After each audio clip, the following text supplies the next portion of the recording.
Ron 95 ரக பெட்ரோலின் விலை 6 காசுகள் குறைப்பது என்பது அரசாங்கத்திற்கு எளிதான காரியம் அல்ல.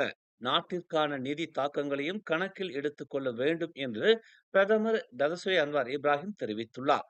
நிதி அமைச்சராகவும் இருக்கும் அன்வார் கடந்த புதன்கிழமை ரோன் 95 விலையை லிட்டருக்கு 2 வெள்ளி 5 காசிலிருந்து 1 வெள்ளி 99 காசாக குறைப்பதை அறிவிப்பதற்கு முன்பு முழுமையான மதிப்பீட்டை உறுதி செய்ய இன்னும் சில நாட்கள் எடுத்துக்கொள்ள வேண்டி இருந்ததாக கூறினார்.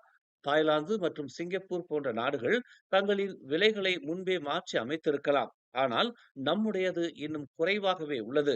இது மலேசியர்களின் நலனுக்காகவே என்று அவர் கூறினார். சிலர் இதற்கு உடன்பட விரும்பவில்லை. நன்றியற்றவர்களாக இருக்கிறார்கள். அது பரவாயில்லை. ஆனால் இது அரசாங்கத்திற்கு எளிதான முடிவு அல்ல என்பதை அறிந்து கொள்ளுங்கள் என்று அன்வார் தெரிவித்தார். அதனால்தான் இறுதி செய்வதற்கு நாட்கள் ஆனது என்றும் இந்த முயற்சியை குறைத்து மதிப்பிடாதீர்கள் என்றும் அன்வார் குறிப்பிட்டார்.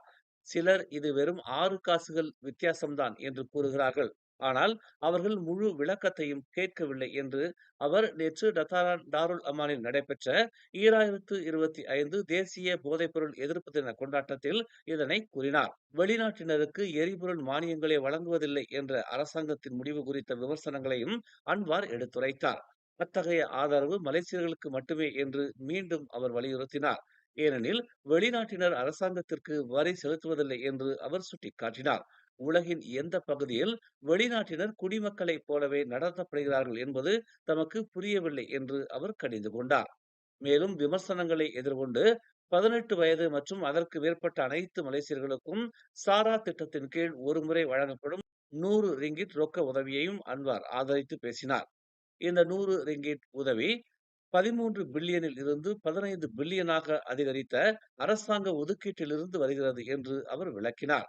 கணவன், மனைவி இருவருக்கும் 100 ரிங்கிட் கிடைக்கும். மேலும் அவர்களுக்கு 18 வயது மற்றும் அதற்கு மேற்பட்ட குழந்தைகள் இருந்தால் அவர்களுக்கும் அது கிடைக்கும் என்று அவர் கூறினார். சுங்க கட்டண உயர்வை ஒத்திவைக்கும் அரசாங்கத்தின் முடிவையும் அன்வார் எடுத்துரைத்தார்.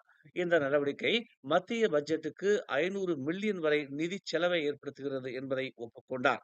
ஒப்பந்தத்தின்படி இந்த ஆண்டு சுங்க கட்டணங்கள் அதிகரித்திருக்க வேண்டும். அந்த ஒப்பந்தத்தில் தாம் கையெழுத்திட்டிருக்க வேண்டும். முந்தைய அரசாங்கம் செய்தது.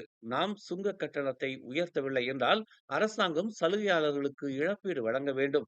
ஆனால் மக்கள் மீது சுமையை ஏற்படுத்துவதை தவிர்க்க அதை உயர்த்த வேண்டாம் என்று தாங்கள் முடிவு செய்ததாக அன்வார் குறிப்பிட்டார். எனவே நன்றி இல்லை என்றாலும் குறைந்தபட்சம் தங்களை கண்டிக்க வேண்டாம் என்று அவர் கூறினார். மேலும் செய்திகளை தெரிந்து கொள்ள தமிழ் மலர் நாளிதழை பாருங்கள்.